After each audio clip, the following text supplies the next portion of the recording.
Hello, this is Sarah, the person who tends to edit the episodes of Queer Cuz. I wanted to provide a disclaimer for anyone listening to this episode. Ria, who is our guest for this episode, speaks a lot about what it's like being Filipino and the experiences they have in the Philippines. We just wanted to mention that many of these are generalisations and based mostly on observation. There may be inaccuracies or intricacies that were not discussed in this episode, and the things that were said are not absolute truths about what it's like for everyone in the Philippines. That being said, they share some really great perspectives, and we hope that you will enjoy learning from them.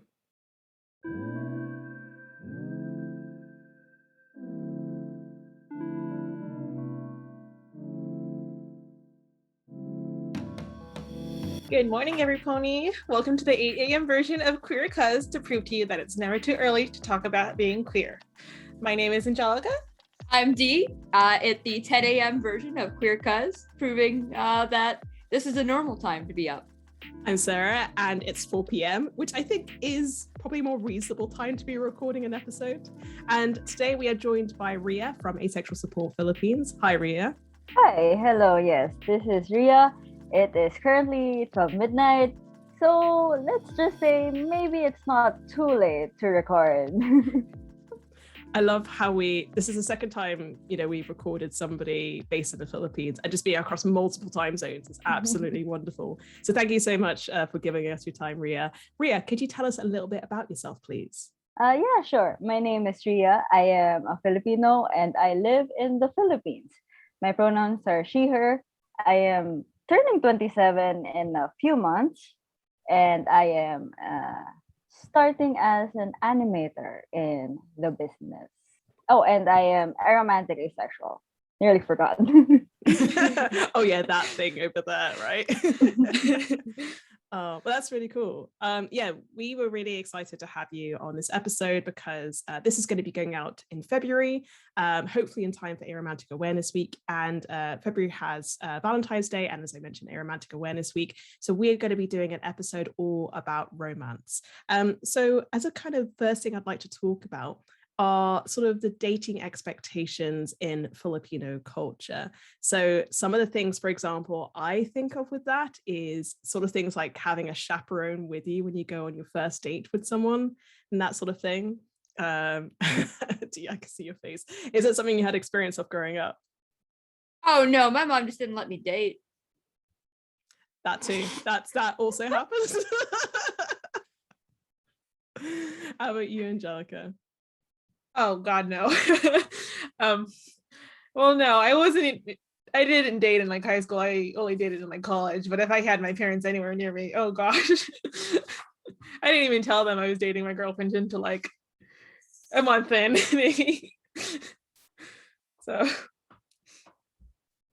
what about yourself, Ria? Well, like basically, a lot of Filipinos experience their parents saying you're not allowed to date. Some say until you're college, some say until you're 30. I think mine said until I was 30 as well. It was probably a good excuse for me to not date. Well, at that time, I didn't really know I was aromantic, but I experienced these things that I thought were crushes, but were actually different kinds of attractions. Like, for example, aesthetic attraction, which, for those who don't know, it just means that you find someone aesthetically pleasing that it kind of grips you, kind of like a painting that you can't stop looking at. But yeah, so I experienced those kinds of attractions, but I said no, I didn't want to date. I wanted to focus on my studies. My parents said I wouldn't date, so it was a good enough excuse not to date. But yeah, a lot of Filipinos experience their parents saying they shouldn't date, but I come across like multiple people who secretly dated behind their parents' backs, and they'd only come out to say that they were dating if it, for example, got serious, or if they started dating someone new in college when it was a respectable time to date, really. Yeah, and it's a whole thing about you also don't want to date your parents may not want you to date someone to distract you away from your studies as well. That's another one I've sort of picked up as well. Yeah. For it's especially prominent here in the Philippines, where like a lot of people are unemployed, that it's super important that you get as high of an education as you can. If you get to college, then that just means more opportunities for you. Um, it's hard to get jobs that can sustain you for a long time if you don't have a respectable degree, or if you stop studying at like midway in high school. Some even stop dating before they get to high school because they just didn't have the money, and it puts them at a disadvantage. So it might not be the same over there in like Europe or in the Americas, but like in here, if you don't study up to however you can manage, then you're probably not going to get a job that would let you live comfortably. So it was really important for us to focus on our studying. So Yeah, and think in previous episodes and also outside of the recordings, we've talked about this, haven't we? Where you sometimes feel pressured to go into certain jobs. Wouldn't you agree, Dee and Angelica? No, we're definitely pressured. I mean, here in the US, we're kind of in, even if you have a college job, you might kind of be screwed, just because no one's paying anyone anything at any level except a high level, or if you have connections. So, but you know, my mom still had the ideas that, yeah, medical or bust, which right now, I'm glad I'm not in medical. I just want to chime in that what is, because you mentioned that they want you to date and have a family, but they don't want you to date for a specific time. Is it like a 2-year period where you just have to find someone, get them down, and then you have the family? Because it seems like a very small window. I guess it's kind of like that, but kind of not. Usually when parents say that you're not supposed to date until you're like 30, they're probably exaggerating. They, even though they say 30, they really do expect you to be having someone to date by the time you're college or when you graduate college. As soon as I graduated college, I'm not even 30. And my my parents have given up on expecting me to date, but my aunts, my uncles, anytime they see me, they always ask, "So, have you met someone?" It's fine if it's a girl. We're totally open to that as long as you have someone. We just want to know.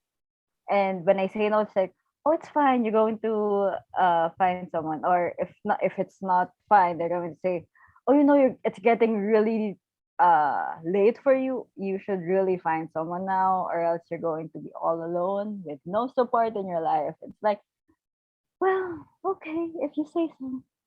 Do they care like who you date in that their standing, kind of like how much money they make or anything like that? Does that ever factor into that conversation?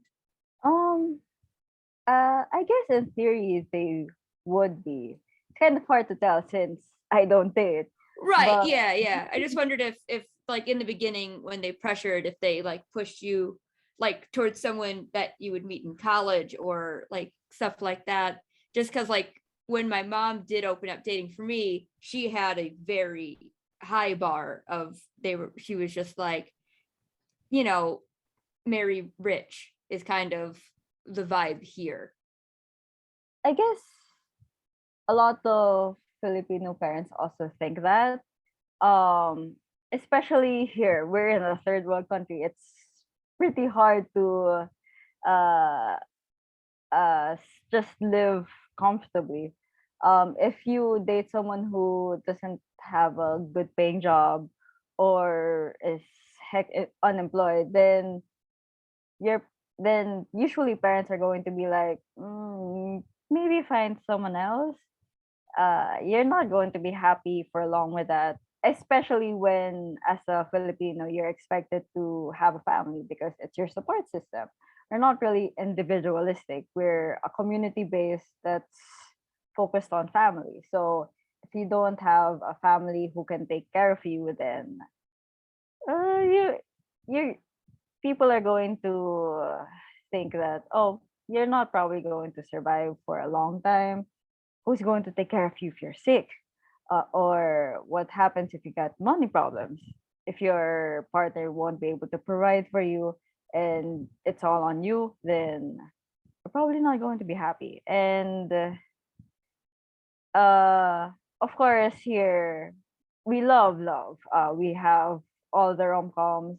When you turn on the TV, it's all sitcoms about people getting together and breaking up, and uh, mo- I can count in my hand the number of local films here that weren't about romance from the last few years. So clearly, have us we have strong opinions about love. But like, if you marry for love, then they might accept, but they're going to look sideways at you if you don't fit a certain standard with either with your partner or with you yourself. It's really interesting to listen to this because I remember speaking to a family member about being asexual and they're accepting of it. Whereas the idea of me not being with someone, so I am married. I've been married and been with the same person for a number of years. But the idea of not being with someone was a strange idea to them. It's kind of like, well, you have to have someone. You need to have someone who supports you. Even if I don't have a family, it's the idea of having to have someone, which I think is really, really interesting. But I also remember, so in terms of the age you get married as well, there was this kind of, when I visited Baguio probably about 10 years ago, there was this joke I heard about, oh, you get married by the time you're 30, so like the end of the calendar, because of a month having about 30ish days. And I remember hearing that being a thing of like, you need to also get married by a certain age. Is that something that you've also found in your experience, Ria? I guess for me, it's kind of tough to tell. I'm not the only queer person in my immediate family.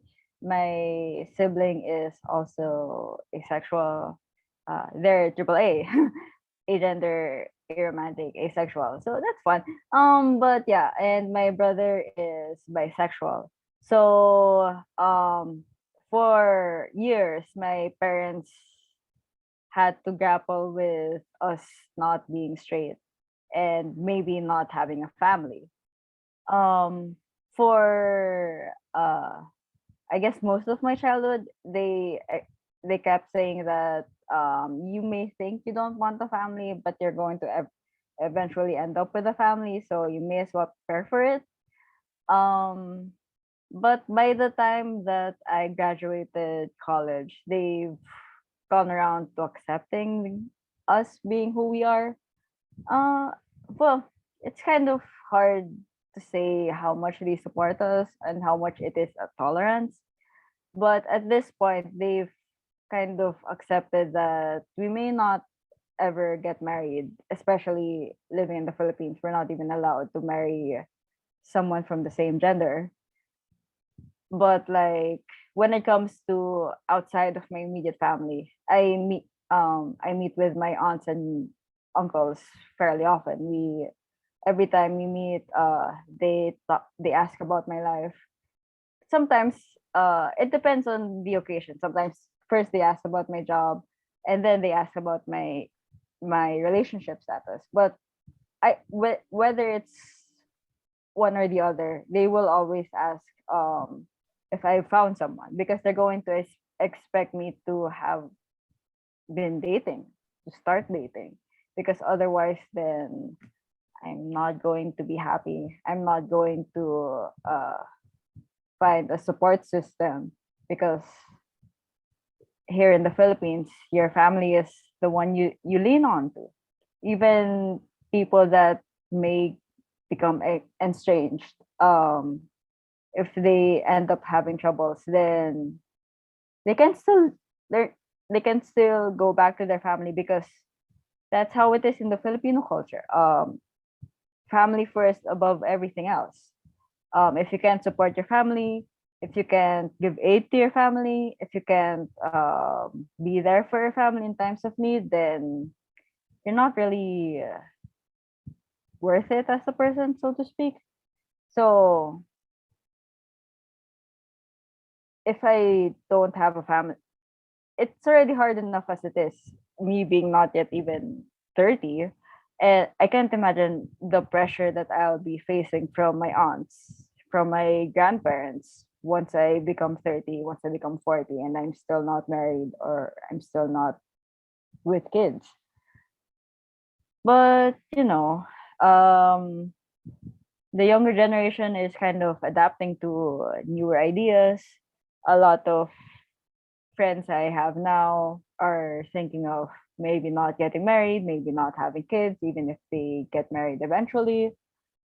But it's tough uh, getting the support from older generations, especially since they grew up um, seeing that the only people they can lean on to are their family. So they look at us young people who might decide, maybe we're not going to have a partner, or maybe we will have a partner but we won't have kids. Then they're going to see that and think that you're not really living a fulfilling life.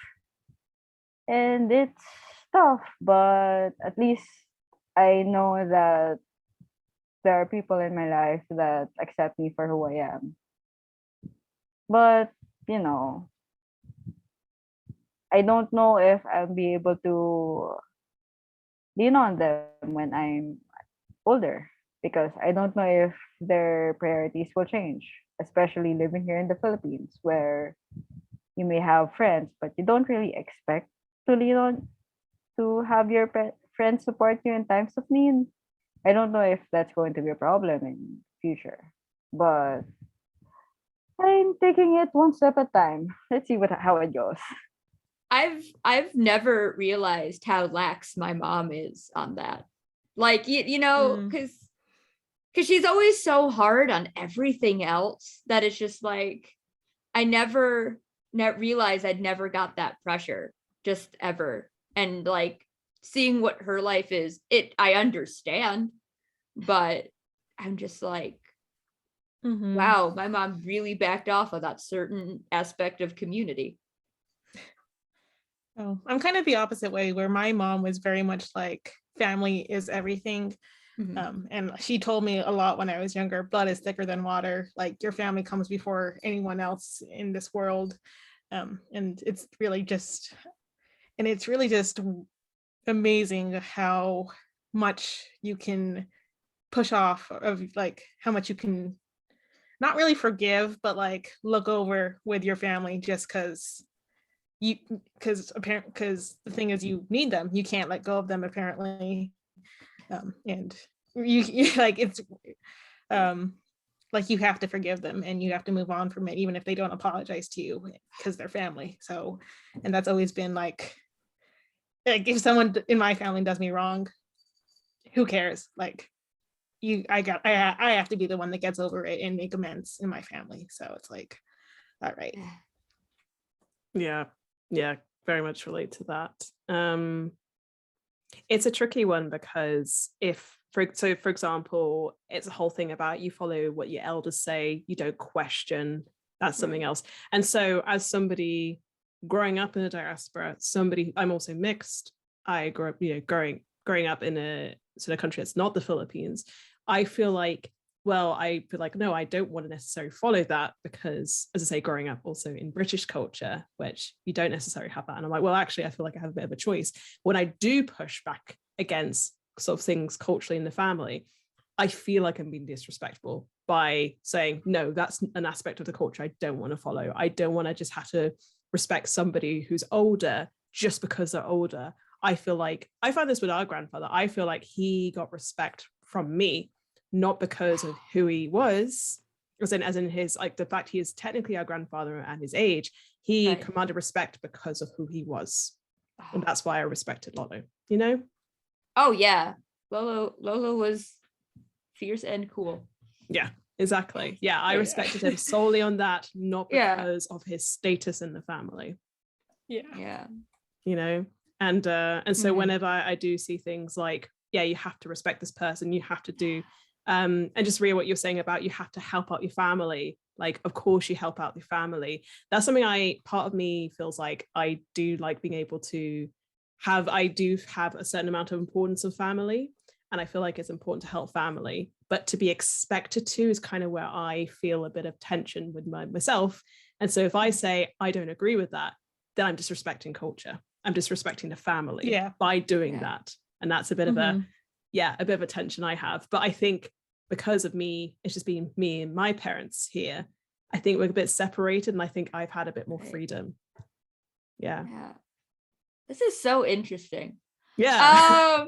It is. Oh It my God. is. Yeah, because Ria, you don't exactly know my dynamic in the family. But I had issues with my mom when I was young and going into an adult, to the point where I was very mad at the rest of the family for not defending me in these things. And so I instantly lost respect for my family before I was even like 16 or 17. And so I was just like, see you guys later. And so these feelings had never reached my consciousness because I had already been like, I don't need to respect you. You didn't protect me. You didn't do what the family was supposed to do. If a family's supposed to protect the person, you don't do that, then you have cut ties with me first. And then I went and found a found family. Yeah. And that's also this, there's plenty of examples of that, but I think that also for queer people finding found family as well. Yeah. It just feels like, we hear about that in generally, but just in the context of this conversation as well. It's just another part of a Filipino queer experience as well. But I think it's in a different way as well. Right. Because do you know how much of the concept of found family? Do you know, Ria? Yeah. Although it's not really common here in the Philippines, I see it a lot online in like works of fiction, I guess. In topics, I speak to with my online friends. Because in America, found family is very huge. Just because I think we all felt that freedom to just that's the only way you can leave here. There was something I remembered from when we did our episode with Amber, and she said to us about, if you're a queer Filipino, you don't tend to leave the family, you're more likely to be kicked out to leave the family, if that makes sense. And that's just like, that's something I just remember her saying to the two of us. And I think it's something that queer people in the West may not appreciate, that of just like, well, if you're, let's say, for example, your family continue to misgender you or treat you poorly, just leave, just go, just leave. And it's like, it's just not as simple as that, especially as the sort of things we've been talking about, how Filipino culture can be very family centered, but also just thinking from a diaspora experience, if you're from an immigrant family, that may be your only source of Filipino community, or they're also connected to the local Filipino community. So not only leaving your family, you're leaving, which is hard in itself, you're leaving potentially your entire community that you've grown up in as well. And it's just like, there's just not that appreciation sometimes. Yeah, I guess for us, you grow up and you're expected to depend on your family, to support your family. And if you find like some sort of grievance with a family member, or even with all of your family, it's not really something that we think about to leave the family, because for us it's where we get our support. Like for example, my aunt, she lives in Hong Kong, but even though she doesn't have a partner, even though she doesn't have her own family, she still regularly checks back into her siblings, her parents. Um, there's this reliance between family, because otherwise, it's kind of hard to find support elsewhere. For like I said, we don't really have the. It's not really something that we think about having a found family. uh it's easier for people who are maybe bisexual, or who aren't just full on like gay or lesbian, who just can't get together with someone from the opposite gender, because if you're bisexual, then there's a big chance you're going to end up with someone from the opposite gender, because it's just so much easier. um Even if you still have that side of you that is queer, you're not really going to find much stability being queer, being in a visibly queer relationship, because here you can't marry if you're the same genders, you don't have any benefits. um your People are not going to really view you as a full family. And if you don't really have a family, then um they're not going then if you don't really have family who can support you, or who you can lean on, then it's not it's hard to find other people who you can depend on, because even if you yourself are queer, um chances are the friends you meet are maybe not, or maybe are in non-visibly queer relationships, so they're going to have their own families that they need to support, they need to depend on. So even if you break away from your family, then it's hard to find other your own found family, unless they're all visibly queer like you. Because if not, then society is going to look at them and expect them to support their own quote unquote family, even if it's not the family in their hearts. So we've talked a fair bit about family expectations in terms of romantic relationships. But as I said earlier, Ria, we were really excited to have you on to talk about what aromanticism is and experiences of aromantic people, especially aromantic Filipinos. But I thought it'd be a good place to start to ask you how you define what being aromantic is. Yeah, sure. So aromanticism, the base definition would be having little to no romantic attraction. But for me, I guess the way that I view aromanticism in relation to myself is that I place value in other types of relationships in my life. Um, Even though family is important to me, and of course it is. I'm a Filipino, and through all the hardships in my life, my parents, my siblings have been there for me. I also value very deeply my platonic relationships. I talk regularly with my friends. I make sure that we make time for each other.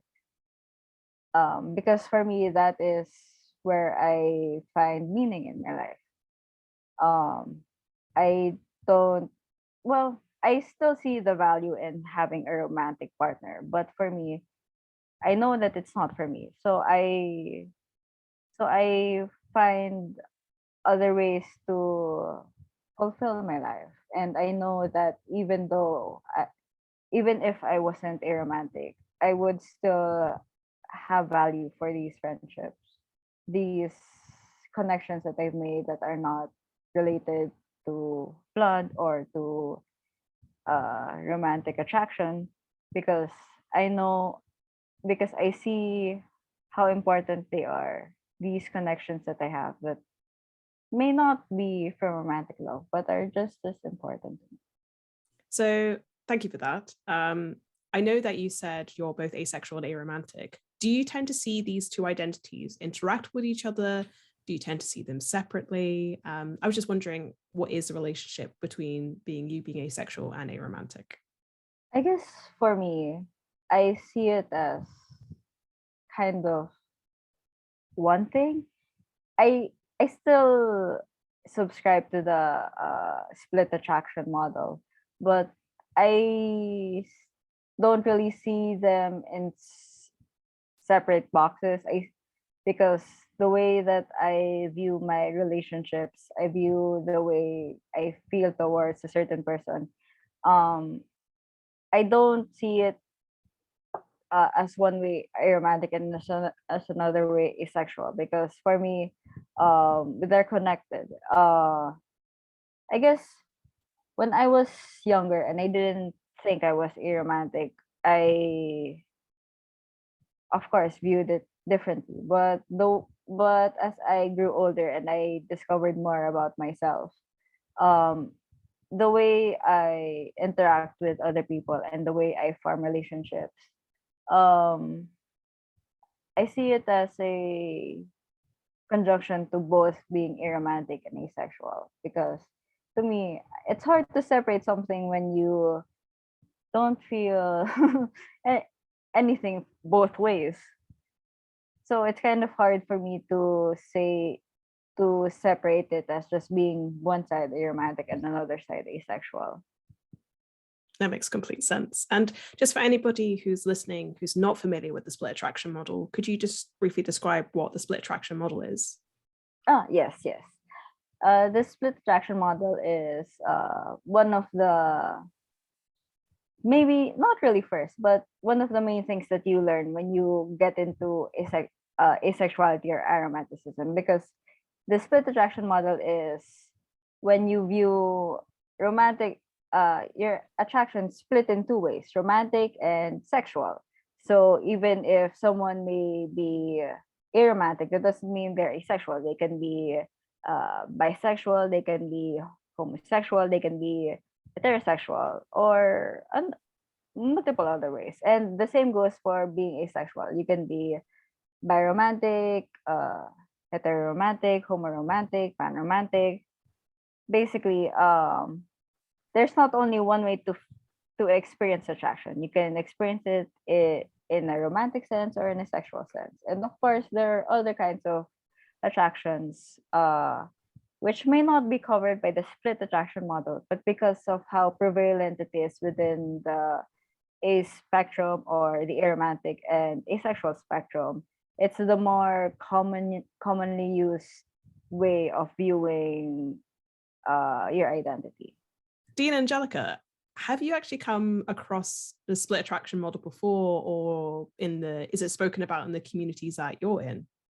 Oh, absolutely. When I was first exploring like identity and things, is mostly through Tumblr. So Tumblr has a lot of like a lot of the models that were online, and especially when I was figuring out, I thought I was on the aromantic asexual spectrum, and I do think I'm probably a little bit on somewhat on that spectrum as well. But it was kind of nice to have that model to know that there is different types of attractions and things like that. So I'm pretty aware of that one.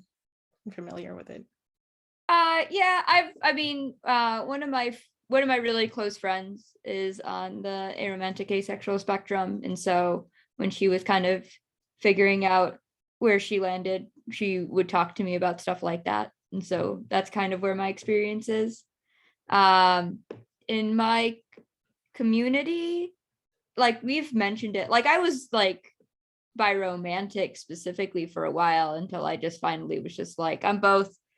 But I did have that time where like I was trying to figure out my own self on any type of graph, basically.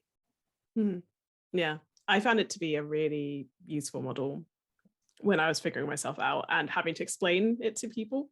Like one of the common questions I get is, oh, so you're married to someone. I'm like, split attraction model time. Let's bring it out. And yeah, in the ace community, it doesn't apply to everybody in the ace or the Aero community, but it's a very popular model. I think what I really like about it is that it can be used by anyone out there. So talking about, as you said, Ria, about this, like the fact you've got different combinations, but also anybody who, let's say, is straight, that you might experience romantic attraction to someone, but not sexual attraction to someone, and vice versa, and how it can work in different situations as well. And I found it to be, as I say, not something that everybody likes universally, but I think is a really useful tool in the communities. One of the things I do find is that aromanticism can be put under asexuality umbrella quite a lot. And asexuality is also a much better understood, so generally sexuality, like identity, whereas aromanticism, I feel like kind of gets forgotten about a little bit. What are your thoughts on this, Ria? I guess it's something that I've kind of grown to accept. I mean, of course, I want more universal knowledge and understanding of aromanticism, but the way that the LGBTQ plus community stance is that they primarily see sexuality and gender. So aromanticism is often linked to asexuality just because there's a more prevalent understanding of what sexuality is. Mm-hmm. So people who aren't well versed with the asexual or aromantic community, they're not going to see attraction split in different ways. They're going to see it as linked to one another. If you're asexual, then you're probably aromantic, because if you don't sexually if you're not sexually attracted to anyone, then how can you be romantically attracted to someone? Because the way people experience their attractions, they see it all clumped up together. They don't really understand how to separate one attraction from another. So that's why when I see people who aren't in the aromantic or asexual community talk about the feelings they have for other people, I can see more clearly the differences in the way they talk about one person in comparison to another person than sometimes they can, because they kind of see it as the same thing even though it's not. And I guess that's why I hope that aromanticism and asexuality becomes more known, because there's a lot that I think we can teach people from the wider community. I'd absolutely agree with that. Like when I was sort of exploring around with asexuality, just to give a different example, it's I thought that, well, even if I'm not ace, I've learned so much from this. And I feel like the aromantic community has also taught me quite a bit in terms of challenging our views on, the fact that romantic relationships are seen as like, this is the real thing you must strive for and you must get.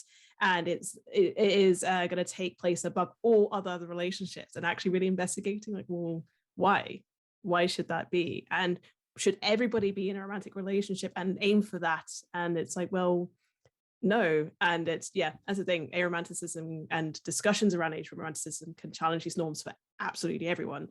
And and this is why, so when I see people talk about how asexuality and aromanticism isn't queer, I'm just like, if you really look at it, it's pretty queer. It is pretty queer, both these things, because of the sort of norms it challenges. I was actually going to ask a question, because you're talking about like educating the community and stuff like that. I know from my experience, I have felt like the LGBTQ plus community like in my life a lot, but when like, do you always feel like it's harder to get heard in the LGBTQ plus like community, just because of all like the stuff that I kind of see online, where the LGBTQ plus community is kind of I don't know how to say it, but it feels like the Aero Ace community is so separated. Yeah, I get what you're saying, because Yeah. it's definitely what I've experienced being on that community, on that side of the community. Um, it feels harder to be heard and listened to when speaking to people from the uh other orientations, basically. Right. Even though we have a lot of similar experiences, because of how unknown asexuality and aromanticism is, that people don't really think about them when talking about what they experience or what they go through. So when someone who is asexual or aromantic speaks, oftentimes the only people who actually listen to them are people who are in that community. Right. Even when we try to talk to people who are also queer but aren't in the aromantic or asexual spectrum, um, they I still hear a lot of questions about, like, what is it? What is it like? I don't really understand it. Are you sure that's a real thing? Or that kind of doesn't sound queer, and like it feels alienating. Even Right. so, it's hard to find spaces that I know are visibly asexual and aromantics supportive, because oftentimes they just really don't talk about it. So when I go into queer spaces, it's it's tough for me to talk about being aromantic or asexual, because people aren't going to think about that when they see someone in that queer space. And if they see someone, they're going to be more of a novelty than anything. So it feels like you're not taken as seriously as the other queer people. So oftentimes I see people who are aromantic or asexual just group themselves with people who are also in that spectrum, because it feels like they are heard more in that way. So it's tough. Yeah. So I was just wondering, are you talking mainly about online spaces or in-person queer spaces? Or I was just also wondering your experiences, because I know of what you do for Asexual Support Philippines. Do you liaise with other LGBTQ plus organizations, or do you actually find that difficult because of this lack of understanding?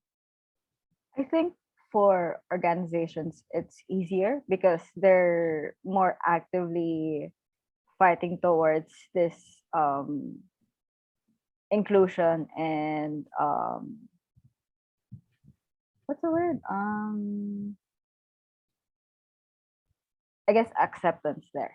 They're fighting more for the inclusion and acceptance of queer people. So I find it easier to talk to an organization as someone who represents the asexual community in the Philippines, because I know that they're actively fighting for our rights.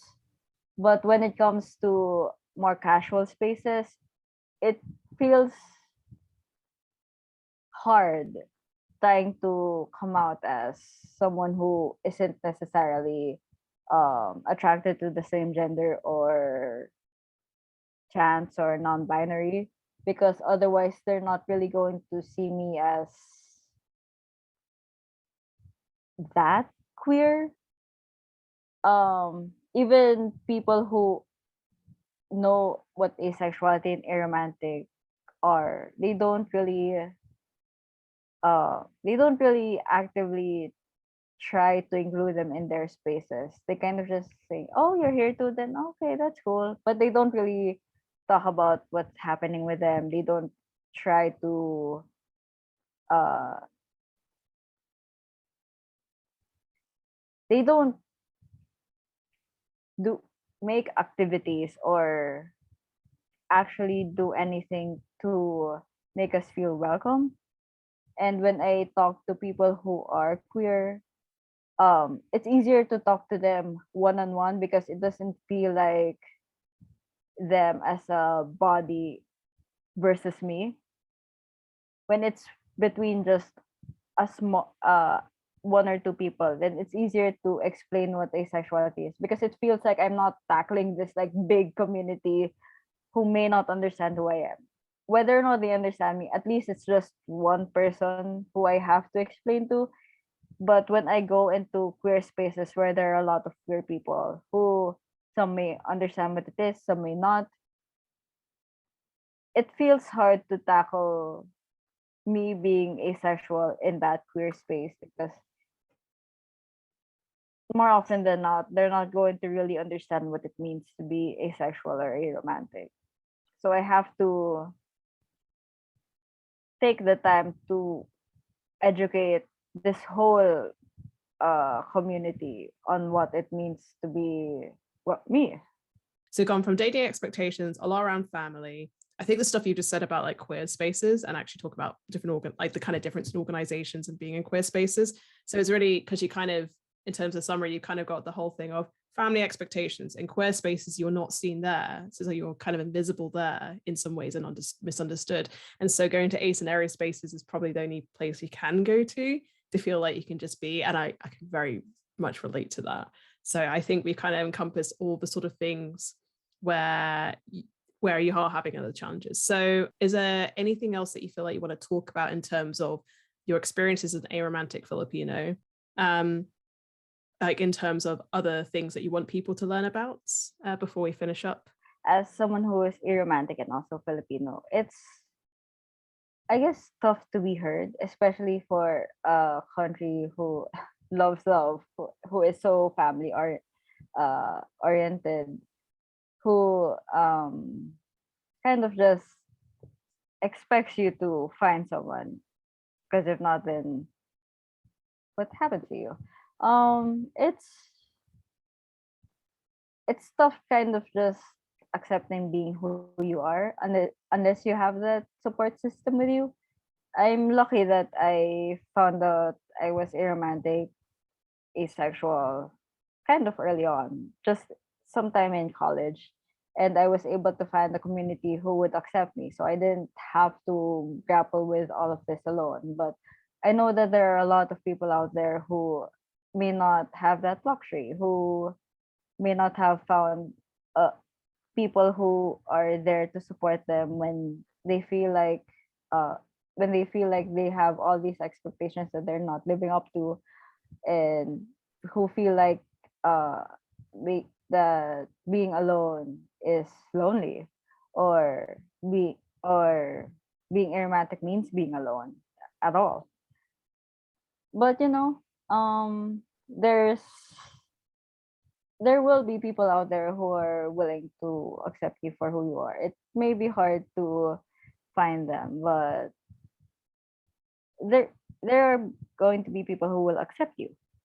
There are going to be people who are going to be willing to listen to you, who will support you if you ever are in need of it. And I don't know if it's going to be physical or virtual. I do know that my support system when it comes to being asexual and aromantic is largely virtual, because it's hard to meet other people who understand who I am, especially when aromanticism and asexuality is still not as known as the other queer identities. But even if it's virtual, I think there's still importance in that. I know that there will the I know that there there would have been moments in my life where I couldn't have gone through if it weren't for my support system online. And it's and even if it's not physical, and even if it might hurt not being able to see them face to face or be able to hug them or not, and all that, it's still important to know that they are there for you, and even if it's just one or two people, it's going to make a world's difference. As a final question for this episode, I just wanted to ask you, what do you like, or what is your favorite thing about being aromantic? I think my favorite thing about being aromantic is being able to see more clearly the importance of the different kinds of relationships I have with other people. I see the value not only in my family, I see it in the people I talk to in my work, the friends that I've met both online and physically, and I see the importance of having a wide array of connections from all over. It doesn't just have to be your romantic partner or your family. It can be from anywhere, anyone, and anyone, because there's not only one way to connect to two people, and there's not only one relationship that should be upheld over everything else. Oh, well, thank you so much for being on this episode, Ria. We're actually going to be releasing this episode, as I mentioned, in February, and then we're actually going to have a second part that we're going to be releasing in April as part of International Asexuality Day. But for those who are listening to this episode, could you tell them where can they find you online? How could they follow what you do? For my personal account, well, you can find me at Twitter at rainbowbarf_ and Instagram at rainbowbarf everywhere. But personally, I really want to promote my group of Asexual Support Philippines, which can be found in Facebook or in Discord. If you want to find them, you can just search Asexual Support Philippines in Facebook or in Discord. We regularly bump it so that people can continue to see it. We accept not only Filipino people or people who have Filipino blood. We have a bunch of members who are also from other countries who are not Filipino at all. And we just have fun. I find a lot of friends there, and we do a lot of things that to just hang out with other people, to promote community and all that stuff. So I think it'd be neat if you check us out. Great. Fantastic. Thank you so much, Ria. So we have been Queer Cuz, and we've had an episode talking all about romance. So I have been Sarah. This has been Angelica. This has been Dee. Bye. Good morning. Good afternoon.